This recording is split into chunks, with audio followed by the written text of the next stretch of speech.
Doctor माकारिया, इसके अलावा जैसे कॉन्स्टिपेशन का जिक्र आया बच्चों में, बड़ों को भी अक्सर ये लगता है कि मॉर्निंग में स्टूल नहीं हुआ तो क्यों थोड़ा सा डिस्कम्फर्ट हो गया, या उनको लगता है कि ठीक से स्टूल नहीं हुआ तो ये कॉन्स्टिपेशन है।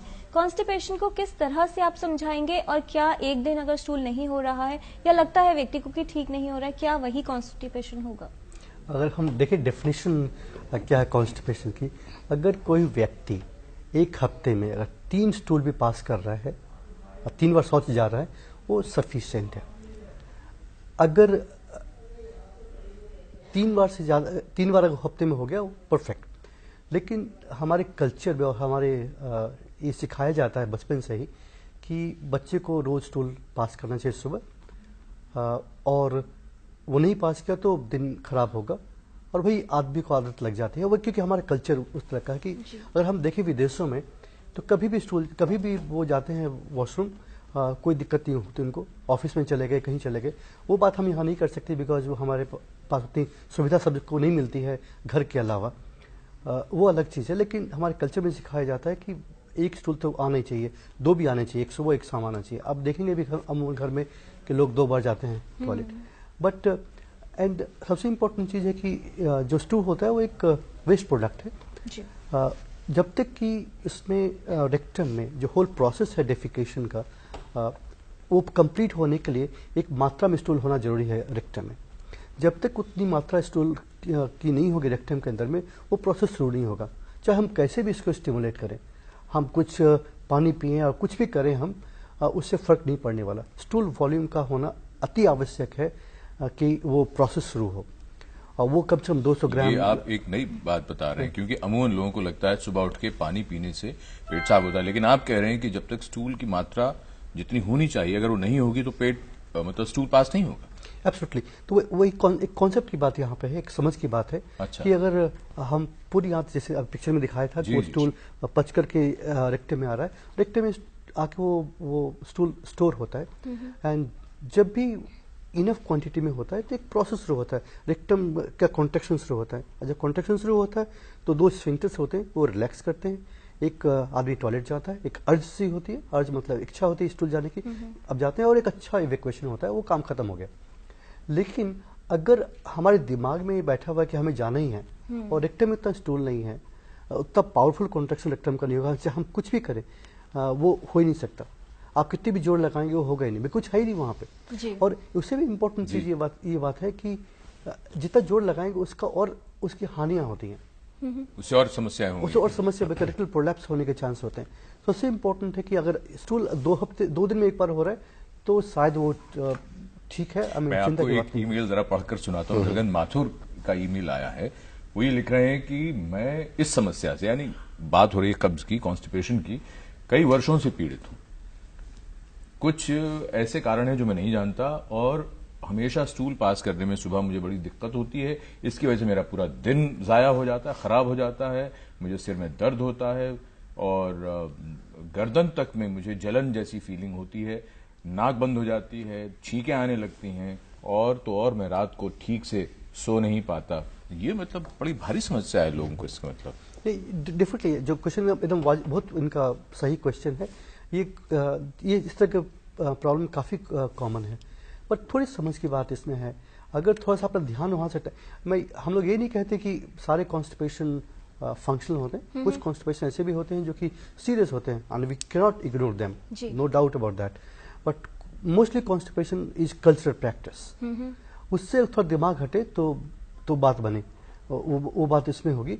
एंड अगर किसी को स्टूल में ब्लड आ रहा है, कॉन्स्टिपेशन हो रही है, ये अबनॉर्मल है, and this person must go to doctor, must see a doctor. अगर ब्लीडिंग हो रही है, जैसे डॉक्टर खोसला ने बताया, वेट कम हो रहा है, या पेट में काफी दर्द। ब्लीडिंग को भी थोड़ा सा जरा बता दी, ब्लीडिंग कितनी ज्यादा हो रही है तो चिंताजनक है, कम हो रही है तो चिंताजनक। बहुत से लोगों को कॉन्स्टिपेशन के साथ थोड़ा बहुत ब्लड आ जाता है, शायद ऐसा कुछ भी है। ऐसा भी होता है। अच्छा, ब्लीडिंग की अगर बात कर रहे हैं तो कोलन में जो ब्लीडिंग होती है, बड़ी आंत जो ब्लीडिंग होती है, वो सबसे इम्पोर्टेंट कारण होता है पाइल्स का होना, जो हेमोरॉइड्स होती हैं, एंड वो टिक रास्ते भी होती है, बाहर की तरफ होती है। उसका जो ब्लड आता है 3-4-5 ड्रॉप या कुछ से ज्यादा ब्लड आता है, लाल रंग का होता है, धार में गिरता है, टट्टी मिला हुआ नहीं होता है। तो वो तो सीधी सी बात है, वो बहुत सीरियस बीमारी नहीं है और उसका इलाज भी बहुत सिंपल है कि डॉक्टर को दिखाएं, वो इसमें इंजेक्ट कर देते हैं या फिर उसको लाइगेट कर देते हैं पाइल्स को। लेकिन उसके ऊपर से अगर ब्लीडिंग हो रही है तो वो एक सीरियस चीज़ होती है। उसमें सीरियस का कहने का मतलब है कि उसकी इलाज की ज़रूरत होती है। ब्लीडिंग भी दो तरह की होगी, कभी भी आपको डायरिया हुआ, कोई इन्फेक्शन हुआ, कोलाइटिस हुई, और वो colitis like for example salmonella होता है इन्फेक्शन या सिजेला होता है इन्फेक्शन, उससे कोलाइटिस होती है और ब्लीडिंग होती है। स्टूल में 3-4-5 स्टूल होते हैं जी। तो एक सेल्फ लिमिटिंग है या फिर उसकी दवाई देते हैं 3-4-5 दिन के लिए। देखिए अगर ब्लीडिंग परसिस्ट कर रही है काफ़ी दिनों तक जी, टाइम एंड अगेन, वो सीरियस है। उसमें लाइक टीबी हो सकता है, इसमें और बीमारियां होती हैं लाइक आईबीडी और समटाइम कैंसर ऑल्सो। जी, कॉन्स्टिपेशन की बात की है डॉक्टर व्योम, डॉक्टर माखरिया ने। बच्चों में भी ये स्थिति रहती है कि मॉर्निंग में उठ के उनको स्कूल जाना है तो पेरेंट्स को लगता है कि या तो स्टूल नहीं हुआ या फिर बार बार स्टूल आए, शाम को आ गए, तो कहीं ना कहीं उनको लगता है कि क्या डाइजेशन में कोई समस्या हो रही है। क्या बताना चाहेंगे आप? देखिए, पहला क्वेश्चन यही आएगा कि एक्चुअली कॉन्स्टिपेशन है भी कि नहीं। अगर बच्चे ने स्कूल जाने से पहले स्टूल पास नहीं किया तो और स्कूल से आने के बाद स्टूल पास कर लिया तो ये कॉन्स्टिपेशन है ही नहीं। लेकिन बच्चे ने सुबह स्टूल पास करने के लिए ट्राई किया, नहीं हुआ, पूरे दिन थोड़ा थोड़ा स्टूल पास करता रहा, तो ये कॉन्स्टिपेशन हो सकता है। लेकिन यूजुअली इसकी उत्पत्ति जो होती है, इसकी स्टार्टिंग होती है, वो स्कूल जाने के प्रेशर की वजह से होती है। बच्चा 6 बजे स्कूल जाता है तो आमतौर पे हमने देखा है बच्चे 15-20 मिनट पहले ही उठते हैं, फटाफट तैयार हुए, मतलब ब्रेकफास्ट पे ज़्यादा ध्यान देती हैं। ब्रेकफास्ट पे टाइम लगाया, बच्चे ने अच्छे से किया और एकदम स्कूल के लिए भागा। उसके पास टॉयलेट के जाने के लिए टाइम ही नहीं है। वो 1 मिनट के लिए टॉयलेट में जाता है, सीट पे बैठता है, ट्राई करता है, मदर कहते हैं जल्दी आओ, स्कूल की बस वैन आ गई, फटाफट आ जाता है। तो बाउल को आदत पड़ जाती है हमारी आंतों को स्टूल पास ना करने की। तो एक हैबिट ऐसी बन जाती है कि जब तक बच्चा जोर ना लगाए, टॉयलेट में टाइम ना दे, स्टूल पास नहीं होगा। इसके लिए सबसे अच्छा इलाज यही है कि बच्चे की डाइट में थोड़ा फाइबर की मात्रा बढ़ाई जाए। बच्चे को स्कूल के लिए बजाय वैन के हिसाब से बच्चे की अपनी उसके लिए भला क्या है उस हिसाब से 5 मिनट पहले उठाया जाए। 5 मिनट के लिए उसको स्टूल पॉट पर बैठने दिया जाए, चाहे वो स्टूल पास करे ना करे, उसको एग्जर्ट ना किया जाए, आराम से पास करने दिया जाए। फिर भी अगर बच्चा पास नहीं करता, स्कूल घर आके करता है, तो उस पर ध्यान नहीं दिया जाए। ठीक। तो आज हम टोटल हेल्थ में बात कर रहे हैं पाचन संबंधी समस्याओं की। हमारी चर्चा विशेषज्ञों के साथ जारी रहेगी एक छोटे से ब्रेक के बाद।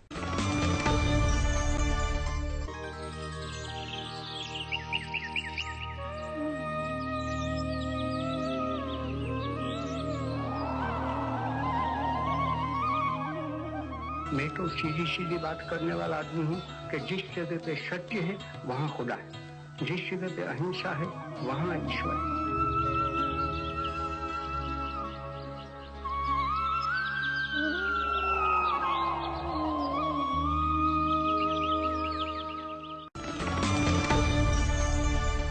ब्रेक के बाद टोटल हेल्थ में आप सभी का एक बार फिर स्वागत। डाइजेस्टिव प्रॉब्लम्स यानी पाचन संबंधी समस्याओं पर आज हम बात कर रहे हैं और फिलहाल हमारे साथ फोन लाइन पर मौजूद हैं कपूरथला से विकास जी। विकास जी, आपका स्वागत, सवाल पूछिए। डॉक्टर, मेरे बेटे की एज 5 इयर्स है जी। सर, उसको पिछले 5-7 दिन से डाइजेशन में बहुत प्रॉब्लम है और जो भी खाता है वोमिट हो जाती है जी। और उसको बुखार भी, जब वो सोता है तो काफी तेज बुखार हो जाता है और डॉक्टर को दिखाने पर उन्होंने काफी मतलब स्ट्रॉन्ग एंटीबायोटिक भी ट्रीट किया है, पर उसको मतलब कि अभी तक रिकवर नहीं हुआ है। जी, डॉक्टर व्योम अग्रवाल। देखिए, इन्फॉर्मेशन पूरी नहीं है। इनको फीवर का कारण कुछ और भी है, कुछ और लक्षण भी साथ में है, इन्होंने नहीं बताया है। बुखार के साथ में उल्टियां होना बहुत सारी कंडीशंस में होता है। बहुत कॉमनली ये एंटीबायोटिक इंड्यूस्ड या एंटीपायरेटिक इंड्यूस होता है, मतलब बच्चे को बुखार हर 4 घंटे में आ रहा है, आईबी जैसे या क्रोसिन जैसे दवाइयां बार बार दी जा रही हैं। यूजुअली बच्चा बुखार में कुछ खाता नहीं है तो एसिडिटी के चांस बहुत ज़्यादा बढ़ जाते हैं। या कुछ एंटीबायोटिक ऐसी हैं जो गैस्ट्राइटिस करती है, मतलब पेट को इरिटेट करती हैं, एसिडिटी ज़्यादा बनती है और बच्चे वॉमिट करते हैं। अगर कोई और लक्षण नहीं है और खाली वॉमिटिंग ही फीवर के साथ में है तो हमें लिवर की समस्या को देखना पड़ेगा। वायरल फीवर है जिसमें गैस्ट्राइटिस हो गई है, उसको सोचना पड़ेगा। या कोई और इन्फेक्शन, पेट जैसे कि यूरिन का इन्फेक्शन है जिसमें बच्चे फीवर के साथ वॉमिटिंग करते हैं, इनको एवेल्युएट करना पड़ेगा। जहां अगर रीज़न कुछ और है, मान लिया बच्चे को खांसी जुकाम है, पेशाब में जलन हो रही है या जॉन्डिस के इनिशियल लक्षण हैं, तब इलाज डिफरेंट है। अगर बच्चे को कोई भी और समस्या नहीं है, खाली फीवर है और वॉमिटिंग आ रही है, तो शायद अगर कोई एंटासिड साथ में ऐड कर दें और जो बुखार की दवाइयों की मात्रा है कम दें, बहुत जल्दी ना दें, जी। और बजाय आइबुप्रोफेन के या और दवाइयों के केवल पैरासीटामोल पर रिलाई करें तो शायद बच्चा जल्दी ठीक हो जाएगा। डॉक्टर व्योम, Vomiting इन्होंने कम से- डॉक्टर को तो दिखाया है लेकिन कारण नहीं पता चल रहा है, तो आप क्या सजेस्ट करेंगे, अब ये क्या करें? मेरे ख्याल से इनको डॉक्टर से दोबारा मिलना पड़ेगा, क्योंकि जब तक कारण पता नहीं चलेगा कि फीवर किस वजह से है, तब तक ये कहना कि वॉमिटिंग फीवर के सिंड्रोम का पार्ट है या अलग से है, कहना बहुत मुश्किल है। शायद अब अगर दोबारा ये डॉक्टर को दिखाएं तो इनके कुछ चेकअप्स हो कराएं, ब्लड टेस्ट कराएं, यूरिन टेस्ट कराएं, और बच्चे को दोबारा देखें कि वॉमिटिंग क्यों नहीं रुक रही है। और अगर कुछ और कारण नहीं मिलता या फीवर उतर जाता है, वॉमिटिंग चलती रहती है, तो अब हमें देखना पड़ेगा कि कोई पेट की समस्या ऐसी तो नहीं है जो इस फीवर के दौरान उभर कर सामने आई है और प्रॉब्लम पहले से हो। जी डॉक्टर राजीव खोसला, डॉक्टर माखरिया ने जो रेड फ्लैग साइंस की जो बात शुरू की थी उसमें उन्होंने कॉन्स्टिपेशन से रिलेटेड जो समस्याएं हो सकती हैं जिनमें तुरंत डॉक्टर को दिखाना है वो बताया। इसके अलावा पेट की और कौन सी ऐसी समस्याएं जिनमें तुरंत डॉक्टर को दिखाना है बिना देर किए, जरा वो भी बता दें। अगर किसी को जनरली पेट में पहली बारी बहुत सिवियर पेन होए जिसका पहले कोई कारण नहीं लग रहा, तो तुरंत दिखाना बहुत जरूरी है, क्योंकि कई पेट में अगर आप ब्रॉडली क्लासिफाई करें तो उसके मेडिकल रीजंस भी होते हैं और सर्जिकल रीजंस भी होते हैं, और अगर सर्जिकल रीजंस हैं तो उसको डिले करना खतरनाक होगा। तो अगर सडनली सिवियर पेन हो जाए जिसका कोई कारण नहीं है, प्लीज डॉक्टर, बहुत तेज दर्द बदन के पेट के किसी भी हिस्से में, तो ये दिखाना बहुत जरूरी है। अगर किसी को सडनली सिवियर वॉमिटिंग हो जाए एडल्ट्स में और कोई कारण नहीं मिल रहा, तो दिखाना जरूरी है। डायरिया नॉर्मली इतना खतरनाक सिम्टम नहीं होता, पर अगर डायरिया के साथ ब्लड होए तो दिखाना बहुत जरूरी है। कॉन्स्टिपेशन की बात हुई है, और कॉन्स्टिपेशन के कई मतलब हर मरीज अपना ही मतलब समझता है कॉन्स्टिपेशन का, पर अगर किसी को बिल्कुल स्टूल या बिल्कुल विंड नहीं निकल रही स्टूल रेक्टम के रास्ते, और ये चीज लंबी हो गई है, तो डॉक्टर को दिखाना बहुत जरूरी है। प्लस फाइनली मेडिसिन में सबसे बड़ी चीज है कि अगर किसी को कंसिस्टेंटली वजन कम हो रहा है तो देर कोई सीरियस बीमारी चल रही है और उसको रिमूव करना बहुत जरूरी है। जी